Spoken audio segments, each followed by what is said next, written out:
बिस्मिल्लाहिर्रहमानिर्रहीम अल्हम्दुलिल्लाहि रब्बिल आलमीन वस्सलातु वस्सलामु अला सय्यिदिल मुरसलीन व अला आलिहि व अस्हाबिहि अजमईन अम्मा बाद अऊज़ु बिल्लाहि मिनश शैतानिर रजीम बिस्मिल्लाहिर्रहमानिर्रहीम इन्ना नहनु नज़्ज़लना ज़िक्रा व इन्ना लहु लहाफ़िज़ून सदक़ल्लाहुल अज़ीम व क़ाला अन्नबिय्यु सल्लल्लाहु अलैहि वसल्लम खैरुकुम मन तअल्लमल क़ुरआन व अल्लमह औ कमा क़ाला अलैहि सलातु वस्सलाम। है कमाल रुतबे मुस्तफ़ा बलगल उला बिकमालिही, है कमाल रुतबे मुस्तफ़ा बलगल उला बिकमालिही, ये असर है उनके जमाल का कशफत दुजा बिजमालिही। है कमाल रुतबे मुस्तफ़ा बलगल उला बिकमालिही, ये असर है उनके जमाल का कशफत दुजा बिजमालिही। किसी एक अदा की तो बात क्या हसनत जमी ओ खिसालिही, किसी एक अदा की तो बात क्या हसनत जमी ओ खिसालिही, वो खुदा का जिसने पता दिया सल्लु अलैहि व आलिही। ये हर तरफ जो उजाला दिखाई देता है, ये हर तरफ जो उजाला दिखाई देता है, नबी के नूर का जलवा दिखाई देता है। ये हर तरफ जो उजाला दिखाई देता है, नबी के नूर का जलवा दिखाई देता है। और खुदा करे कि मेरा दम उसी जगह निकले, खुदा करे कि मेरा दम उसी जगह निकले, कहाँ? जहां से गुंबद खजरा दिखाई देता है। हजरात गिरामी, मैं तकरीर करने नहीं आया, मेरी तकरीर तो आप लोग सुनते सुनते सुन हो चुके हैं। 17 साल हो गए, 2 दिन बाकी है 17 साल पूरा होने में। 2 अप्रैल 2004 को जुमा की नमाज से इफ्तिताह हुआ था। 17 साल से 2 अप्रैल आने वाला है ना, 31 1 2 बस, यानी 2 दिन बच गए हैं 17 साल पूरा होने में। 17 साल का में तो बच्चा जवान हो जाता है, जवान बूढ़ा हो जाता है, अब बूढ़ा कब्र में चला जाता है। इतने दिनों से आप सुनते आए हैं, यकीनन आप हमसे नहीं सुनना चाहते और यकीनन नहीं सुनना चाहिए। क्यों? मेहमान मुकर्रिर की कोई कमी है क्या?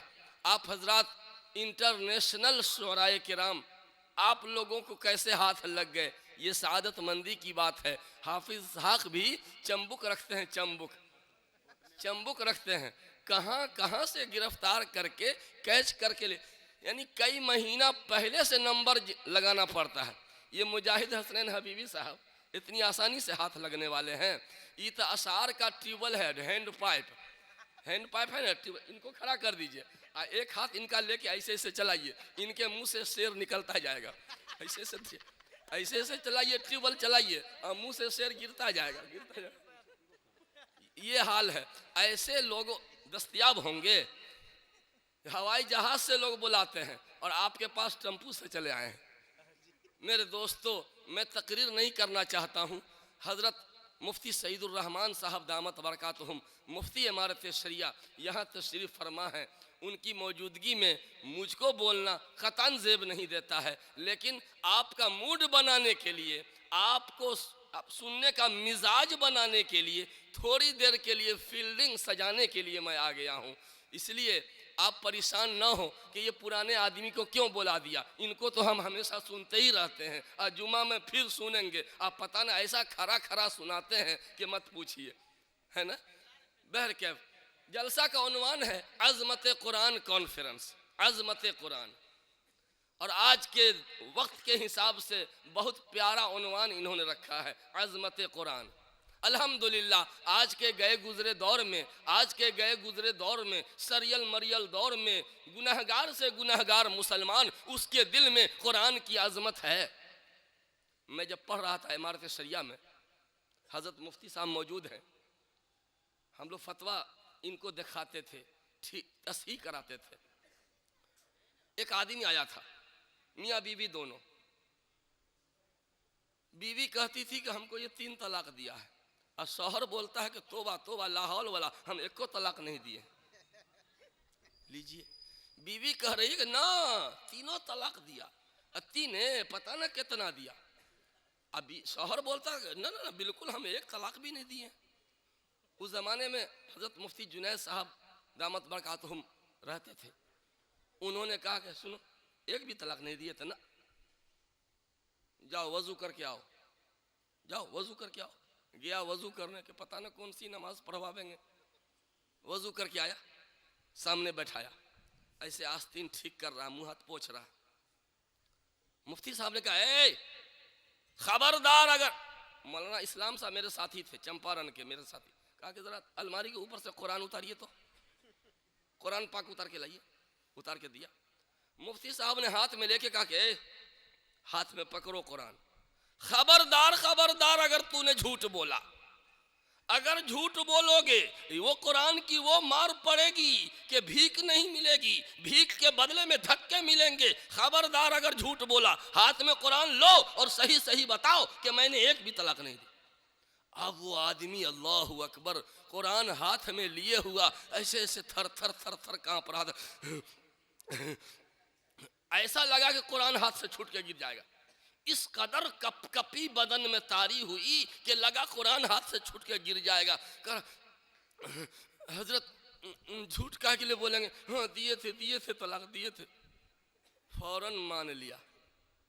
मेरे साथी ने पूछा, है जी अभी तो तुम कह रहे थे हम तलाक देवे नहीं किए हैं, देवे नहीं किए, ये इतनी जल्दी कैसे मान लिए, कैसे मान लिए तू? वो जाहिल था, अनपढ़ मालूम हो रहा था, लिबासों पोशाक से 4 ग्रेड का मालूम हो रहा था। उसने जो कहा, मौलाना साहेब हम सोचे कि ये काला पहाड़ हाथ में उठा के, उसने जो कहा ये काला पहाड़ हाथ में उठा के हम कैसे झूठ बोलते, हमारी हिम्मत नहीं हुई कि कुरान हाथ में लेके झूठ बोलें, इसलिए सही सही हम बोल दिए। बताइए आज के गए गुजरे दौर में भी कुरान की आजमत कुछ न कुछ है, नहीं है?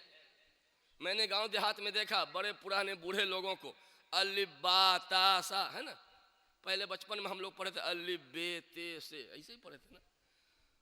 कायदा बगदादी का ऊपर वाला वर्ग कहीं पड़ा रहता कूड़े कटकट के ढेर पे, जाहिल, कुछ नहीं पढ़ा लिखा, वो कुरान खानी में भी जाता है तो चुपचाप ऐसे बैठा रहता है, कुरान पढ़ने वाले का मुंह ताकता है, बस उसको पढ़ने नहीं आता, ऐसा वो उठाता है।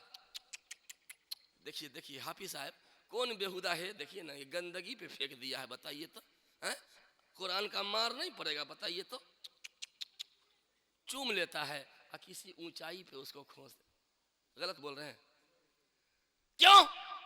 अलिफ बा है, ये अलिफ नहीं है, ये अलिफ वो है जो कुरान का अलिफ है, ये बा कुरान की बा है, ये ता कुरान की बा है। एक जाहिल अनपढ़ गवार भी अलिफ बा के वर्क को लेके चूम लेता है, ऊंचाई पे डाल देता है कि कुरान की तौहीन ना होने पाए, कुरान की कुछ न कुछ अजमत दिल में है। लेकिन मेरे दोस्तों माफ कीजिएगा, आज वसीम रिजवी जो पहुंचा है सुप्रीम कोर्ट, नाम सुने हैं ना? लाहौल, ऐसे आदमी का नाम काहे के लिए सुन लिया आप लोग? ये सुप्रीम कोर्ट काहे के लिए गया है? पटिशन डाला 26 आयतों को निकाल दो। अरे मर्दुदवा कहीं का, कुरान तोरा बाप नाजिल किया है कि तुम हटाओगे? जो नाजिल करेगा वो ना संशोधन करेगा जी। संशोधन कौन करेगा? जो कानून बनाता है वही ना। पार्लियामेंट का बना हुआ कानून अब बिहार के असेंबली में संशोधन हो जाएगा? क्यों? इन्होंने बनाया ही नहीं है कानून, जो बनाएगा वही। अमेरिका के सुप्रीम पार्लियामेंट का कानून भारत सरकार बदल सकती है? नहीं। अब भारत सरकार का कानून है, सऊदी हुकूमत बदल सकती है? नहीं। क्यों? भारत का के कानून को सऊदी हुकूमत ने बनाया नहीं, जो बनाता वही संशोधन करता, वही बदल सकता है। हालांकि अमेरिका जमीन की सरकार है, भारत जमीन की सरकार है और सऊदी जमीन की सरकार है। जमीन की बनाई हुई, जमीन का बना हुआ कानून, जमीन का बना हुआ कानून जमीन की दूसरी सरकार बदल नहीं सकती है। तो ये कुरान तो जमीनी सरकार का नहीं बल्कि आसमानी सरकार ने नाजिल किया है, तो उसको दुनिया वाले कैसे बदल सकते हैं? खेत कोई का जोते कोई, किताब किसी की, बदल रहा है कोई और। आंख है न कजलौटी नोट हो। ये जो सुप्रीम कोर्ट में पटिशन डाला है किस लिए? कुरान को बदलने के लिए। अब बदल देगा कोई? अब बदलेगा तो कागज के वर्क से हटा देगा। अगर हटावेगा तो कागज से हटा देगा। लेकिन हाय हाय उम्मत मुस्लिमा ने ठान लिया, मौलवियों अल्लाह तुझे जज़ाए खैर दे, ए इसहाक हाफिज इसहाक अल्लाह तुझे सलामत रखे। इन मौलवियों ने जिन्हें आप लोगों ने घटिया समझा, 5000 तनख्वाह देकर आपने समझा कि हमने एहसान कर दिया, मौलवी को हमने अपना गुलाम बना लिया। कागज से कोई हटावेगा, लेकिन हमने कागज पे कम दिलों में लिखना शुरू कर दिया है। छोटे छोटे कच्चे कच्चे कलेजे में उम्र का कच्चा है, छोटा सा बच्चा है, ईमान का पक्का है, हमने तो कलेजे में कुरान लिखना शुरू कर दिया। डालो पटिशन के कलेजे में जो कुरान लिखा गया है उसमें भी संशोधन किया जाए। कर ले संशोधन। तुम्हारे पुरखे 7 बार जन्म लेंगे, लेकिन जो दिलों में हमने लिख दिया है कुरान, एक छोटा सा बच्चा इतनी जुर्रत है कि इमाम हरम भी तिलावत करता है, इमाम हरम तिलावत करता है और सुन लाइव आता है ना तरावी। एक छोटा सा बच्चा, ये देखिए यहाँ पे मुतसाबे लग गया इमाम हरम को जी, छोटा सा बच्चा पकड़ लेता है। मैं अल्हम्दुलिल्लाह रब्बिल आलमीन पढ़ के सुनाऊं, मेरा छोटा सा बेटा मेरा, अगर मैं एक आयत को जानबूझ के गलत कर दूं, देखते हैं ये पकड़, गलत हो गया। छोटा सा बच्चा पकड़ लेता है। शेखुल हदीस साहब भी अगर गलती करेंगे तो एक बच्चा अपने आप को इतना बोल्ड समझता है कि फौरन लुकमा दे देता है। तो मेरे भाइयों, कुरान की हिफाजत आज के वक्त में जब कुरान पर हमला होने लगे तो ऐसे वक्त में हमारी क्या जिम्मेदारी है। ये पटिशन जो डाला गया है ना, किस लिए? हमें आपको बेदार करने के लिए। हमें आपको अल्लाह ताला कभी कभी दुश्मनों से भी सुधारता है, दुश्मन के जरिए सुधारता है जी। इसलिए हमें सुधरना होगा, कुरान से जुड़ना होगा, कुरान की हिफाजत करनी होगी। अब कैसे हिफाजत होगी कुरान की? हर चीज की हिफाजत का तरीका अलग अलग होता है। हर चीज की हिफाजत, ये भाई माइक को थामे हुए हैं हम, हर चीज की हिफाजत का तरीका अलग अलग होता है। जैसे आप रुपया पैसा की हिफाजत कर लीजिए, आप भी मिस कॉल करने लगे। अगर रुपया पैसा की हिफाजत करनी हो तो क्या करेंगे? लॉकर में बंद कर दीजिए, चाबी अपने पास रखिए। यह है रुपया पैसा और जेवर की हिफाजत का तरीका, ठीक। और अगर भैंस की हिफाजत करनी है तो उसको भी बक्सा में बंद कीजिएगा, पेटी में तो रस्सी में बांध दीजिए, हो गया खलास। उसकी हिफाजत का यही तरीका है। अच्छा, और जमीन की हिफाजत, जमीन को भी रस्सी से बांधिएगा या लॉकर में बंद कीजिएगा? नहीं, जमीन की हिफाजत का तरीका यह है कि रजिस्ट्री करवा लीजिए, यही ना हिफाजत का तरीका। लेकिन आप कहिएगा चोर के सामने ताला, बेईमान के सामने क़िबाला, रजिस्ट्री के बावजूद बेईमानी हो जाती है तो बाउंड्री करवा दीजिए। लेकिन अभी भी नहीं, बाउंड्री करने के बावजूद कई आदमी बेच डालता है, तो तीसरा मरहला ये आता है कि एक घर बना दीजिए उसमें। लेकिन अभी भी नहीं, एक चौथा मरहला आता है कि घर बना के उसमें रहना शुरू कर दीजिए। जमीन की हिफाजत का पहला मरहला ये है, रजिस्ट्री करवा लीजिए और दाखिल खारिज भी करवा लीजिए। और दूसरा मरहला ये आता है बाउंड्री करवा लीजिए। तीसरा मरहला आता है घर बना दीजिए और चौथा मरहला आता है उसमें रहना शुरू कर दीजिए। जिस घर में, जिस जमीन पे घर बनाकर इंसान रहना शुरू कर देता है, इस्तेमाल में ले आता है, वो जमीन महफूज, वो मकान महफूज है ना। पता चला कि जो चीज इस्तेमाल में होती है वो महफूज होती है, और जो चीज इस्तेमाल में नहीं होती है वो ज़ाय हो जाती है। जैसे आप कुर्सी पे बैठे, पाँव में चप्पल पहने हुए हैं, ये मौलाना ये चप्पल चोरी होगी? जो चप्पल ये पहने हुए हैं वो चोरी होगी कभी? नहीं ना।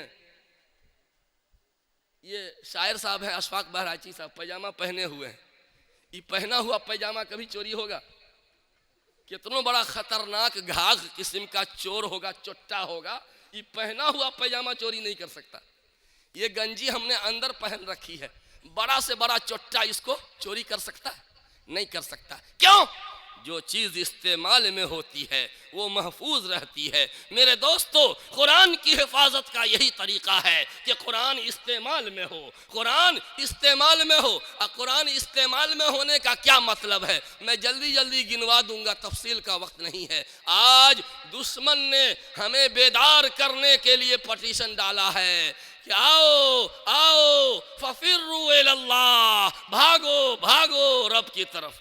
एक बात मैं रुक के कह देता हूँ, हज़रत मौलाना खालिद सैफुल्लाह रहमानी दामत बरकातुहुम की एक किताब है, 24 आयात, कुरान पाक की 24 आयात, जिन पर एतराज़ करते हैं ये लोग कि ये लोग आतंका को फैलाते हैं, ये लोग दहशतगर्दी को बढ़ावा देते हैं या और वगैरह वगैरह। जिन आयतों पे एतराज़ है, हज़रत ने उन आयतों को का सही माना मतलब एक किताब में जमा कर दिया है।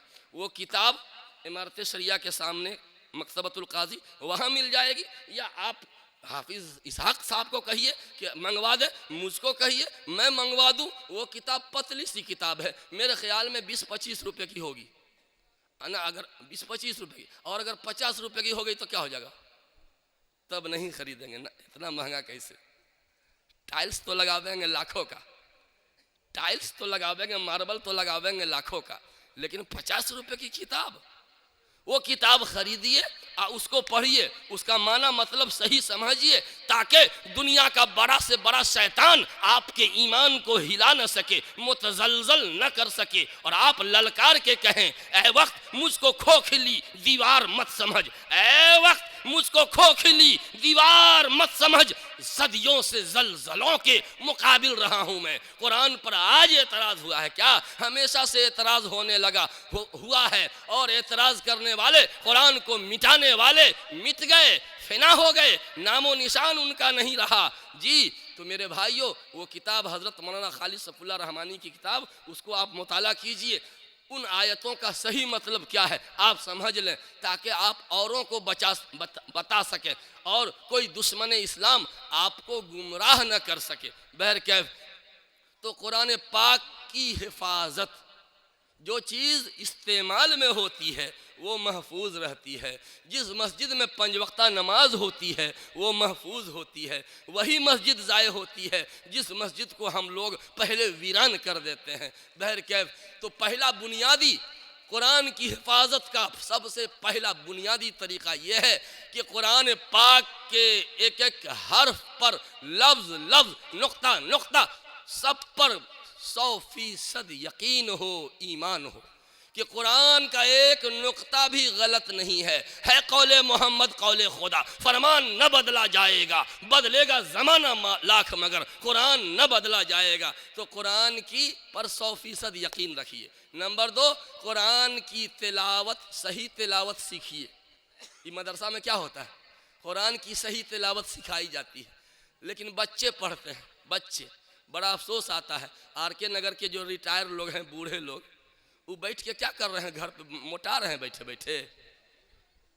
मेरी बात तो बहुत बुरी लग रही है ना, लेकिन मैं क्या करूं, इतने दिन में हम इतना मुलगुआ भी नहीं बनेंगे क्या। इतने दिन में तो आदमी मुलगुआ बन ही जाता है, मैं तो 2 मिनट में मुलगुआ बन जाता हूं। तो आप हफ्ते में 1 दिन आइए ना कि हम कुरान ठीक करना चाहते हैं। अगर हाफिज साहब आपको टाइम नहीं देते हैं, हमको बताइए सिर्फ, फिर देख लीजिए हमारा उनका झगड़ा तय है।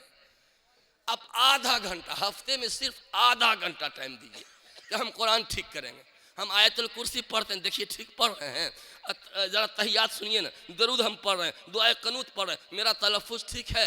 मैं अक्सर बूढ़ों को देखता हूँ गलत सलत कुरान पढ़ते हैं, गलत, ठीक करने की कोशिश नहीं करते। तो कुरान की सही तिलावत सीखना। 2, नंबर 3, कुरान की तिलावत पाबंदी से करना, थोड़ा ही सही, रोज पाबंदी कीजिए। दुश्मन तू पटिशन डालेगा, हम रोजाना तिलावत करेंगे। अब बताइए, ये रुमाल हमसे कोई छीनेगा तो हम क्या करेंगे, और कि हाँ ले लो ले लो ले लो, ऐसे रख देंगे हाथ पे, तो क्या करेंगे। अगर आप में से कोई रुमाल छीनेगा तो हम क्या करेंगे, ऐसे रखेंगे ना, ऐसे एक हाथ से, वो उधर खींचेगा हम इधर खींचेंगे, दोनों में संघर्ष होगा। अगर एक हाथ से नहीं होगा तो फिर दोनों हाथ से थाम लेंगे, वो इधर खींचेगा हम इधर खींचेंगे। अगर दोनों हाथ से नहीं संभलेगा तो कलेजा से ऐसे चिपका लेंगे, इधर खींचेंगे वो उधर खींचेगा, हम इधर खींचेंगे वो इधर। अगर ऐसे में नहीं काम चलेगा तो नहीं जीतेंगे तो दांत काट लेंगे उसको। क्या नहीं जीतेंगे तो दांत काट लेंगे। इसकी हिफाजत जब दुश्मन हमसे कोई छीनेगा तो इसको और मजबूती से थाम लेंगे, और मजबूती से। उसी तरह मेरे भाई, जब कुरान पर दुश्मन एतराज करने लगे तो अब हमारी जिम्मेदारी ये है कि और कुरान वाला बन जाएंगे, और कुरान के करीब हो जाएंगे, और कुरान को मजबूती से थाम लेंगे। पहले हम तिलावत नहीं करते थे, ए दुश्मन खुदा, ए दुश्मन रसूल, तूने पटिशन डाल के हमको जगा दिया। आज से तो हम रोज़ाना पाबंदी से तिलावत करेंगे, रोज़ाना। तो मेरे भाइयों, वक्त नहीं है कि मैं तफसील बयान करूं, और तफसील बयान करने का मैंने ठीका तो नहीं ले रखा ना कि सारी बात बयान ही कर दूंगा। जितना कहा बस इतने पर अमल हो जाए। कुरान की सच्चाई पर 100% यकीन रखिए, और कुरान की सही तिलावत सीखिए, और कुरान की थोड़ी ही सही रोज़ाना तिलावत कीजिए। रोज़ाना कम से कम सूरह यासीन पढ़ के निकलिए। आप ऑफिस जाइए, काम पे जाइए, सूरह यासीन पढ़ के जाइए। बड़ा से बड़ा खतरनाक दुश्मन आपका पीछा कर रहा होगा, वो आपको देख नहीं पाएगा, नहीं देख पाएगा। अल्लाह के फरिश्तों का पहरा लग जाएगा, सिक्योरिटी मिल जाती है अल्लाह की तरफ से। करेंगे इंशाअल्लाह। अल्लाह ताला हम सबको अमन व आफियत अता फरमाए। आमीन आमीन। व आखिरु दावाना अल्हम्दुलिल्लाह रब्बिल आलमीन।